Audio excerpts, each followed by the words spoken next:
जय श्री राम। आप सभी को श्री कृष्ण जी ने अर्जुन जी को यह बताया कि जीवन में परिवर्तन को रोका नहीं जा सकता, बदलता समय ही जीवन की पहचान है। उन्होंने कहा कि इच्छाओं को दबाना या मारना समाधान नहीं है, क्योंकि दबाई गई इच्छाएं भीतर और गहरी जड़ें बना लेती है। आवश्यक यह है कि इच्छाओं को समझा जाए। जो इच्छा विवेक से जुड़ी होती है वह मनुष्य को आगे बढ़ाती है, उसे निखारती है। लेकिन जो इच्छा लोभ से जन्म लेती है वह धीरे धीरे बंधन बन जाती है। इसीलिए हर इच्छा से पहले स्वयं से प्रश्न करना चाहिए कि क्या यह मुझे भीतर से जगह उठाएगी या नीचे गिराएगी। यही प्रश्न विवेक को जगाता है और यही विवेक मनुष्य की सबसे बड़ी सुरक्षा बनता है। फिर श्री कृष्ण जी ने आत्म सम्मान और अहंकार के बीच के सूक्ष्म अंतर को अर्जुन जी के सामने रखा। उन्होंने कहा कि आत्म सम्मान भीतर से शांत होता है, उसे साबित करने की आवश्यकता नहीं पड़ती। वही अहंकार बाहर से कठोर दिखता है, क्योंकि वह हमेशा खुद को बचाने में लगा रहता है। आत्म सम्मान किसी को नीचा नहीं दिखाता, वह दूसरों के अस्तित्व का सम्मान करता है। अहंकार स्वयं को ऊंचा दिखाने के लिए दूसरों को गिराने लगता है। जिसने इस अंतर को समझ लिया उसका व्यवहार अपने आप संतुलित हो जाता है। यही संतुलन परिपक्वता की पहचान है, जहाँ व्यक्ति ना तो झुकता है और ना ही अकड़ता है। श्री कृष्ण जी ने यह भी कहा कि जीवन में मौन की भूमिका को कम मत आंकना। कई बार मौन शब्दों से अधिक गहरा संवाद करता है। जब शब्द क्रोध, आवेश या चोट से भरे हो तब मौन ही सच्चा समाधान बनता है।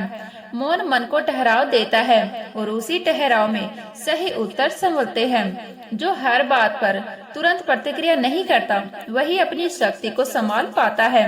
प्रतिक्रिया में ऊर्जा बिखर जाती है, जबकि सजग मौन से ऊर्जा संचित होती है और यह संचित ऊर्जा ही आगे चलकर सही कर्म और सही निर्णय का आधार बनती है। अंत में श्री कृष्ण जी ने अर्जुन जी को कर्म का मर्म समझाते हुए कहा कि कर्म का मूल्य उसके परिणाम से नहीं, उसकी भावना से तय होता है। एक छोटा सा कर्म भी अगर शुद्ध भाव से किया जाए तो वह महान बन जाता है, और कोई बड़ा कर्म भी अगर अहंकार से भरा हो तो वह भीतर से खोखला रह जाता है। जीवन का सौंदर्य इसी सूक्ष्म बातों में छुपा है, जिन्हें समझते समझते मनुष्य धीरे धीरे भीतर बदलने लगता है। श्री कृष्ण जी ने अर्जुन जी को यह समझाया कि यही जीवन का गहन रहस्य है कि कर्म करते समय केवल बाहर के परिणाम या दिखावे पर ध्यान नहीं देना चाहिए। अंतःकरण को देखना अत्यंत आवश्यक है। यदि भावना शुद्ध है तो वही कर्म अपने आप पवित्र हो जाता है। यही गीता का सूक्ष्म रहस्य है, जिसे समझना हर मनुष्य के लिए चुनौती है। उन्होंने कहा कि जीवन में आने वाले संकट जो हमें अक्सर तोड़ते हुए देखते हैं, वास्तव में दंड नहीं बल्कि परीक्षा है। संकट यह दिखाते हैं कि हम भीतर से जितना मजबूत हैं, हमारी जड़ें कितनी गहरी है। और जो व्यक्ति संकट में टूट जाता है वह अभी सीख रहा होता है, वह अपने भीतर की शक्ति को पहचानने की कोशिश कर रहा होता है। और जो व्यक्ति संकट में स्थिर रहता है वही सच में परिपक्व हो चुका है। हर कठिनाइयाँ भीतर के नए स्तरों के द्वार खोलती है, और यही कारण है कि संकट विकास का मार्ग बन जाते हैं। उन्होंने यह भी बताया कि जीवन में आश्रित होना कमजोरी है, पर सह अस्तित्व शक्ति। दूसरों पर निर्भर रहना भय पैदा करता है, जबकि दूसरों के साथ चलना सहयोग दिखाता है। आत्मनिर्भर व्यक्ति सहयोग को समझता है, वह न दबता है और न दबाता है। यही संतुलित संबंधों की पहचान है। यही सामाजिक धर्म का मर्म है, जिसे समझकर मनुष्य न केवल खुद व्यक्ति अपने आसपास के जीवन को भी स्थिर और सशक्त बनाते हैं। श्री कृष्ण जी कहा कि सच्ची संपत्ति बाहरी संग्रह नहीं बल्कि भीतर का संतुलन है। धन का होना बुरा नहीं, पर धन में डूब जाना भीतर अशांति पैदा करता है। जिसने धन को साधन बनाया वह सुरक्षित रहता है। जिसने धन को अपना उद्देश्य बना लिया वह भीतर से अशांत हो जाता है। संतुलन ही सुख देना, यही विवेकपूर्ण जीवन है, जहाँ व्यक्ति न दौड़ता है और न अटकता है, बल्कि सजग होकर चलता है। अर्जुन से उन्होंने पूछा कि क्या तुम हर दिन स्वयं से प्रश्न कर रहे हो? क्या आज तुम कल से बेहतर बन रहे हो? क्या तुम्हारे विचार अधिक शुद्ध हुए हैं? क्या तुम्हारा व्यवहार अधिक करुणामय और सहायक हुआ है? यही आत्म मंथन योग है, यही साधना है। जो व्यक्ति स्वयं को देखता है वही वास्तव में बदल पाता है। उन्होंने यह भी बताया कि डर को दबाने से वह और गहरा होता है। डर को समझना और उसका सामना करना ही समाधान है। डर की जड़ को जान लेना ही उसे कमजोर कर देता है। साहस डर की अनुपस्थिति नहीं, बल्कि डर के साथ आगे बढ़ने की क्षमता है। यही वीरता का वास्तविक अर्थ है। फिर उन्होंने अर्जुन जी को जीवन में संतुलन बनाए रखने की आवश्यकता को सरलता से जोड़कर समझाया। सरलता केवल भौतिक या बाहरी चीजों में नहीं, बल्कि विचारों, कर्मों और दृष्टिकोण में भी होनी चाहिए। सरल मन, सरल व्यवहार और सरल दृष्टि ही जीवन को असंख्य उलझनों और भ्रमों से मुक्त करती है। वही व्यक्ति वास्तव में भीतर से स्थिर रहता है और वही अपने कर्मों में स्थिरता और स्पष्टता पाता है। अर्जुन ने महसूस किया कि यह ज्ञान केवल सुनने या समझने से नहीं, बल्कि जीवन में उतरने से असली बनता है। धीरे धीरे उसके भीतर यह समझ आ गई कि जीवन केवल घटनाओं का क्रम नहीं। श्री कृष्ण जी ने अर्जुन जी को यह समझाते हुए कहा कि जटिल जीवन को थका देता है और हर पल चिंता और उलझन बढ़ाती है।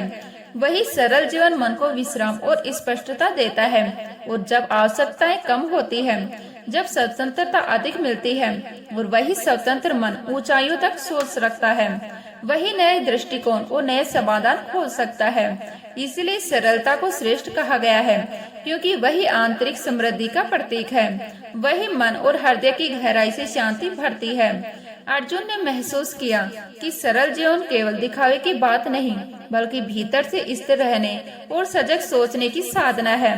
फिर श्री कृष्ण जी ने यह भी बताया कि हर व्यक्ति अपने कर्मों का परिणाम स्वयं भोगता है। कोई किसी का भाग्य नहीं छीन सकता और न ही किसी की मेहनत दूसरों पर थोप सकता है। इसीलिए दूसरों से ईर्ष्या करना व्यर्थ है। ईर्ष्या केवल ऊर्जा को नष्ट करती है, मन को अशांत बनाती है। जो व्यक्ति अपनी यात्रा पर सजग रहता है, वही आगे बढ़ता है। यही आत्म केंद्रित प्रगति है और यही स्वस्थ दृष्टि है, जहाँ इंसान अपने कर्मों और सोच पर ध्यान देता है, न कि दूसरों के जीवन पर। श्री कृष्ण जी ने प्रेम और आसक्ति का अंतर भी स्पष्ट किया। उन्होंने कहा कि प्रेम में स्वतंत्रता होती है, वह बांधता नहीं। वही आसक्ति भय पैदा करती है, वह जकड़ देती है और मन को भीतर अशांत कर देती है। इसलिए प्रेम में विवेक होना आवश्यक है। जो प्रेम करता है, वह दूसरों की स्वतंत्रता का सम्मान करता है।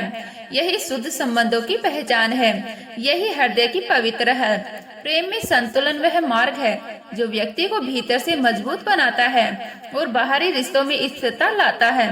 अर्जुन से श्री कृष्ण जी ने कहा कि हर अंत एक नए आरंभ का संकेत है। जो कुछ समाप्त हो रहा है, वह अपना कार्य पूरा कर चुका है। उससे चिपके रहना केवल पीड़ा बढ़ाता है। जाने देना साहस मांगता है, और वही व्यक्ति जो जाने देगा, सीख जाता है, वह आगे बढ़ता है। यह प्रभाव के साथ जीता है। यही जीवन का लय है। यही वह ताल है जिसमें हर परिस्थिति अपना अर्थ और महत्व रखती है। श्री कृष्ण जी ने आत्मविश्वास का महत्व भी बताया।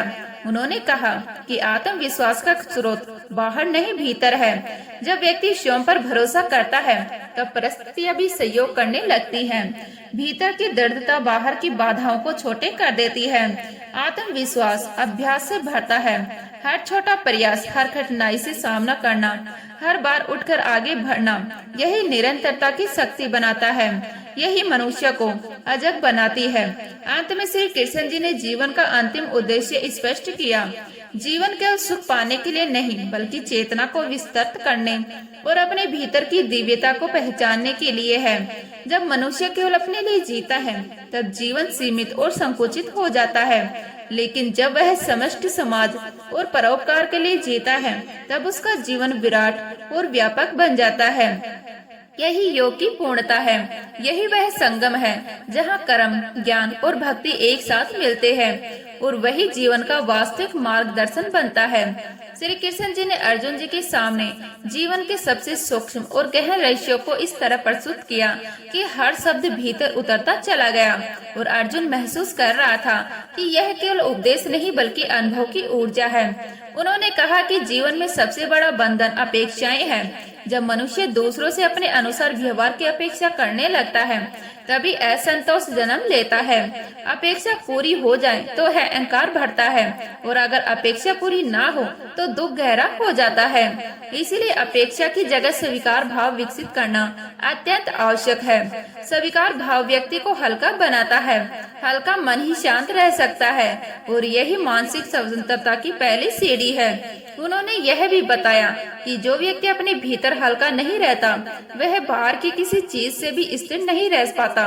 श्री कृष्ण जी ने आगे कहा कि मनुष्य जिस बात को बार बार सोचता है वही धीरे धीरे उसकी आदत बन जाती है। आदतें समय के साथ स्वभाव में बदलती है और यही स्वभाव भविष्य का निर्माण करता है। इसलिए विचारों पर सजग रहना अत्यंत आवश्यक है। नकारात्मक विचारों को दबाना नहीं चाहिए, उन्हें बदलना चाहिए, उन्हें सकारात्मक दृष्टि से रूपांतरित करना चाहिए। यह अभ्यास धीरे धीरे स्थिरता और शक्ति देता है। जो व्यक्ति अभ्यास में लगातार बना रहता है वही स्वयं को रूपांतरित कर पाता है। यही आत्म परिवर्तन का मार्ग है। यही वह यात्रा है जिसमें इंसान अपने भीतर के अंधकार से बाहर निकलता है। श्री कृष्ण जी ने यह भी स्पष्ट किया कि संसार में सब कुछ नियंत्रित करने की इच्छा ही तनाव का मुख्य कारण है। जो व्यक्ति हर परिणाम को नियंत्रित करने की कोशिश करता है वह भीतर से थक जाता है, उसका मन बोझिल हो जाता है। कर्म करना हमारे हाथ में है, परिणाम नहीं। जब व्यक्ति यह सत्य स्वीकार कर लेता है तभी उसके भीतर शांति उतरती है, मन में भरोसा उत्पन्न होता है।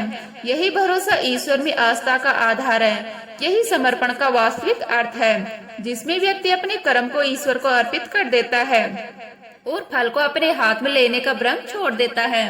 उन्होंने अर्जुन जी को मौन की गहराई का रहस्य भी बताया। मौन केवल बाहर की चुप्पी नहीं बल्कि भीतर विचारों का शांत हो जाना ही वास्तविक मौन है। जब भीतर मौन होता है तब निर्णय स्वतः स्पष्ट हो जाते हैं, भ्रम अपने आप छूटने लगता है। शब्दों से पहले मौन को महत्व देना चाहिए क्योंकि मौन में ही सत्य उभरता है। यही ध्यान की गहराई है, यही आत्मबोध का द्वार है, जहाँ व्यक्ति बाहर के शोर से नहीं भीतर की आवाज से मार्ग पाता है। अर्जुन को भी यही समझाया गया कि दुख से भागने की प्रवृत्ति मनुष्य को कमजोर बना देती है। दुख को समझने और उसके मूल को जानने की क्षमता मनुष्य को सशक्त बनाती है। दुख केवल परीक्षा है जो भीतर की ताकत को परखता है। जो व्यक्ति दुख को देखकर डरता है वह थक जाता है। वही जो व्यक्ति उसे समझता है वही स्थिर और मजबूत बनता है। उन्होंने कहा कि जीवन की यह स्थिरता और दृढ़ता केवल बाहरी विजय से नहीं आती, यह भीतर की आत्म शक्ति, समझ और सजगता से उत्पन्न होती है।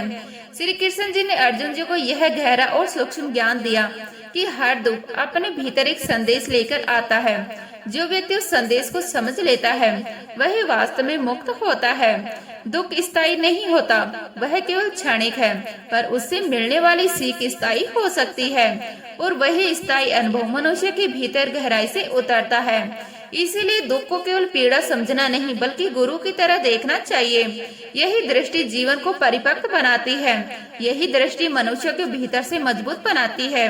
उन्होंने आगे समझाया कि जीवन में हर संबंध केवल बाहरी अनुभव नहीं बल्कि भीतर सीख देने का माध्यम है। कोई संबंध प्रेम सिखाता है, कोई धैर्य, कोई क्षमा और कोई तो चुपचाप सबक। जो संबंध पीड़ा देते हैं वो भी व्यर्थ नहीं होते, वो व्यक्ति के भीतर आत्मबोध का कारण बनते हैं। जब मनुष्य यह समझ लेता है कि हर अनुभव और हर व्यक्ति एक शिक्षक है तभी शिकायतें कम होती है और कृतज्ञता अपने आप बढ़ने लगती है।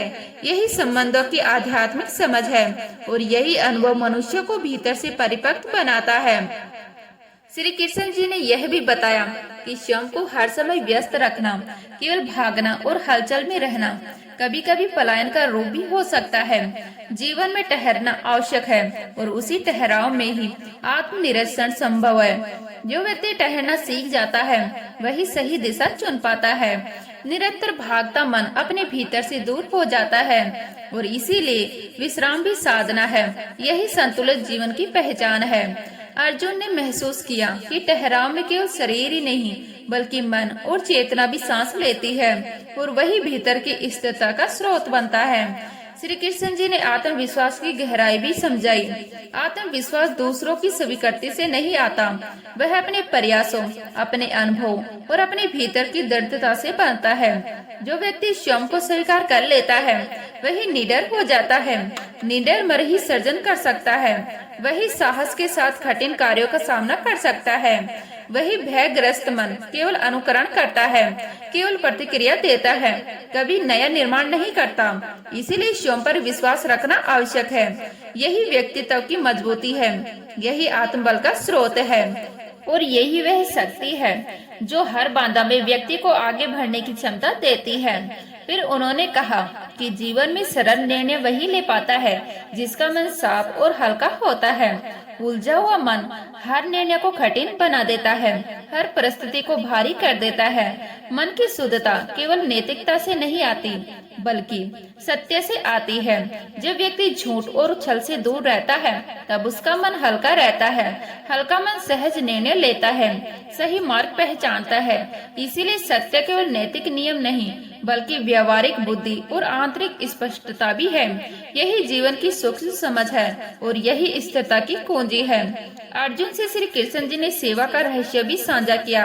उन्होंने कहा कि सेवा का अर्थ स्वयं को छोटा करना नहीं बल्कि स्वयं को व्यापक बनाता है।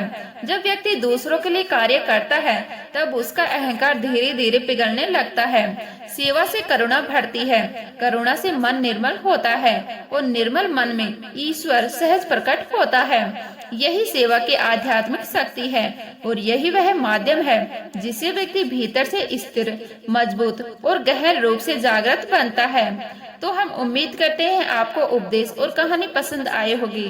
तो आपको यह उपदेश और कहानी अच्छी लगे तो वीडियो को लाइक करके हमारे चैनल को सब्सक्राइब कर लीजिएगा और अपने दोस्तों, रिश्तेदारों को भी यह ज्ञान भरी वीडियो शेयर कर दीजिएगा और कमेंट में जय श्री कृष्ण लिख दीजिएगा। तो आपका पूरा वीडियो देखने के लिए धन्यवाद। जय श्री राम।